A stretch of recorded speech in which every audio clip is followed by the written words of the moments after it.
হে মুসলমান ভাই বোনেরা, তোমাদের মধ্যে কে কে নবীর জন্য জান দিতে পারবা? কি কি?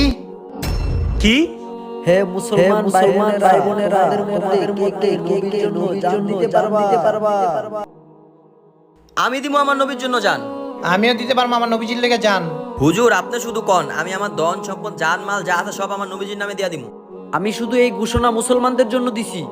আরে কি কইতাছেন আপনি? আমরা সবাই এই জায়গায় মুসলমান। হুজুর, আমার বাপ দাদা 14 গোষ্ঠী সবাই মুসলমান। না, আমাদের নবীজির একদিনের মুসলমানের কোনো দরকার নাই। আরে হুজুর কি কইতাছেন আপনি এইগুলা? ফজর থেকে এশার পর্যন্ত সব মসজিদ খালি থাকে, তোমাদের জন্য কি শুধু জুম্মার নামাজই ফরজ? আমার মুসলমান ভাইয়েরা, মসজিদ যদি এভাবে খালি পড়ে থাকে তাহলে কিয়ামত খুব নিকটে চলে আসবে। আমার প্রিয় মুসলমান ভাইয়েরা, এখনো সময় আছে, সবাই নামাজ পড়ো। নামাজ পড়লে আল্লাহ খুশি হবে, আর আল্লাহ তাআলা খুশি হইলে আমাদের নবী করিম সাল্লাল্লাহু আলাইহি সাল্লামও খুশি হবেন। ভিডিও ভালো লাগলে কমেন্টে মাশাআল্লাহ লিখবেন।